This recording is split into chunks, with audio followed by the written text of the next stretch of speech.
So after the activity, so ನೀವು ಆಕ್ಟಿವಿಟಿಯನ್ನು ಮಾಡಬೇಕು. Right any 10 examples. ಓಕೆನಾ, ನಾನು ಎಕ್ಸಾಂಪಲ್ಸ್ ಕೊಟ್ಟಿದ್ದೀನಿ. ಸೊ ಅದೇ ರೀತಿ ನೀವು ಎಕ್ಸಾಂಪಲ್ಸನ್ನು ಬರೀಬೇಕು. That is your homework. Now read the poem. So unfortunately I am not a good singer, so that is why I am going to read the poem. So ನಿಮ್ಮಲ್ಲಿ ಯಾರಾದರೂ ತುಂಬ ಚೆನ್ನಾಗಿ ಹಾಡೋರಿದ್ರೆ ಈ ಪೋಯಮನ್ನು ರಾಗವಾಗಿ ಹೇಳಿಬಿಟ್ಟು ನನಗೆ ಸೆಂಡ್ ಮಾಡಿ, ಸರಿನಾ? So now look at the poem.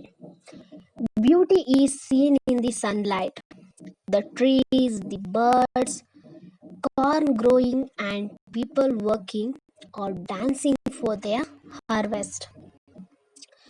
Beauty is heard in the night, wind sighing, rain falling, or a singer chanting anything in earnest.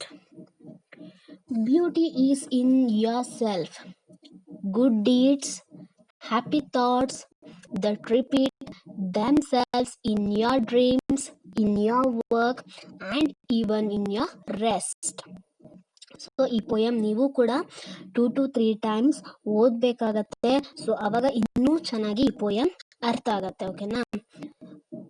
And ನಾವು ಲುಕ್ ಎಟ್ ದ ಗ್ಲೋಸರಿ, ಅಂದರೆ words meaning. First one, harvest. Harvest ಅಂದರೆ the time of the year when the crops are gathered from farms. ಅಂದರೆ ಸುಗ್ಗಿ ಅಥವಾ ಕೊಯ್ಲು ಅಂತ ಹೇಳ್ಬೋದು, ಸರಿನಾ? ಸುಗ್ಗಿ ಕಾಲ ಕೇಳಿದಿರಲ್ವಾ? So that is what harvest. And the second one ಯಾವುದು? ಸೈ. ಅಂದರೆ take a long breath when tired, ಅಂದರೆ ನಿಟ್ಟುಸಿರು ಅಂತ, ಸರಿನಾ? ಸೊ ದಟ್ ಈಸ್ ವಾಟ್ ಸೈ ಅಥವಾ ಸೈಯಿಂಗ್ ಅಂತ ಇದೆ ಪೋಯಮಲ್ಲಿ. ಆ್ಯಂಡ್ ಅರ್ನೆಸ್ಟ್ ಅಂದರೆ ಸೀರಿಯಸ್ ಆ್ಯಂಡ್ ಸಿನ್ಸಿಯರ್, ಅಂದರೆ ಶ್ರದ್ಧೆ ಅಂತ. ಅರ್ನೆಸ್ಟ್ ಅಂದರೆ ಏನು? ಶ್ರದ್ಧೆ, ಆಸಕ್ತಿಯುಳ್ಳ ಅಂತ ಅರ್ಥ. So these are the meanings of the word. And ನೀವು ಈ ಪೋಯಮನ್ನು ಬೈ ಹಾರ್ಟ್ ಮಾಡಬೇಕಾಗತ್ತೆ. ಸೊ ಈ 3 ಪ್ಯಾರಾಗ್ರಾಫನ್ನು ನೀವು ಕಲಿಬೇಕಾಗತ್ತೆ, ಪರ್ಫೆಕ್ಟ್ ಆಗಬೇಕು. ಸೊ ಇವತ್ತಿಂದಾನೇ ಪೋಯಮನ್ನು ಕಲೀರಿ. So now I am going to tell the summary of the poem. Total there are 3 paragraphs in this poem. So total ಎಷ್ಟು paragraph ಇದೆ? 3 paragraph ಇದೆ ಅಲ್ವಾ? ಈ 3 ಪ್ಯಾರಾಗ್ರಾಫ್ ಅಲ್ಲಿ what is meant by beauty according to poet ಅಂತ poet ಅವರು ಹೇಳ್ತಾ ಬಂದಿದ್ದಾರೆ. ಸೊ ಪೋಯೆಟ್ ಯಾರು?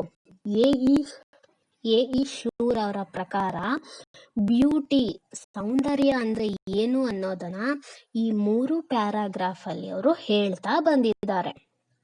And in the very first paragraph, so first paragraph ಅಲ್ಲಿ the beauty where we can see ಅನ್ನೋದನ್ನ ಅವರು ಹೇಳಿದ್ದಾರೆ. ಸೊ ಬ್ಯೂಟಿ, ಸೌಂದರ್ಯವನ್ನ ನಾವು ಎಲ್ಲೆಲ್ಲಿ ನೋಡಬಹುದು ಅನ್ನೋದನ್ನ ಫಸ್ಟ್ ಪ್ಯಾರಾಗ್ರಾಫ್ ಅಲ್ಲಿ ಪೋಯೆಟ್ ಅವರು ಹೇಳಿದ್ದಾರೆ. And in the second paragraph, the beauty where we can hear. So beauty ನಾವು ಎಲ್ಲೆಲ್ಲಿ ಕೇಳಿಸ್ಕೋಬಹುದು, ಯಾವ್ಯಾವ ಶಬ್ದಗಳಲ್ಲಿ ಬ್ಯೂಟಿ ಇದೆ ಅನ್ನೋದನ್ನ ನಾವು ಸೆಕೆಂಡ್ ಪ್ಯಾರಾಗ್ರಾಫ್ ಅಲ್ಲಿ ನಾವು ನೋಡ್ತಾ ಬರ್ಬೋದು. ಸೊ ಸೆಕೆಂಡ್ ಪ್ಯಾರಾಗ್ರಾಫ್ ಅಲ್ಲಿ ಎ ಇ ಶೂರ್ ಅವರು the beauty where we can here ಅನ್ನೋದನ್ನ ಇವರು ಈ ಸೆಕೆಂಡ್ ಪ್ಯಾರಾಗ್ರಾಫ್ ಅಲ್ಲಿ ಎಕ್ಸ್ಪ್ಲೈನ್ ಅನ್ನ ಮಾಡಿದ್ದಾರೆ. ಸೊ ಫಸ್ಟ್ ಪ್ಯಾರಾಗ್ರಾಫ್ ಅಲ್ಲಿ the beauty where we can see, and in the second paragraph the beauty where we can hear ಅನ್ನೋದನ್ನ ಹೇಳಿದ್ದಾರೆ. and in the third paragraph ಅಲ್ಲಿ ಇಂಟರ್ನಲ್ ಬ್ಯೂಟಿ ಬಗ್ಗೆ ಅವರು ಎಕ್ಸ್ಪ್ಲೈನ್ ಅನ್ನ ಮಾಡಿದ್ದಾರೆ. ಸೊ ಏನಪ್ಪ ಇಂಟರ್ನಲ್ ಬ್ಯೂಟಿ? ಆಂತರಿಕ ಸೌಂದರ್ಯ ಅಂದ್ರೆ ಏನು? ಸೊ ನಾ ಆಲ್ರೆಡಿ ಹೇಳಿದೆ, we should not discriminate any one on the basis of their skin colour or physical beauty. So skin colour ಮೇಲೆ ಒಬ್ಬ ವ್ಯಕ್ತಿ ಬ್ಯೂಟಿಫುಲ್ ಅಂತ ನಾವು ಯಾವತ್ತೂ ಹೇಳಬಾರ್ದು. So internal beauty is very important.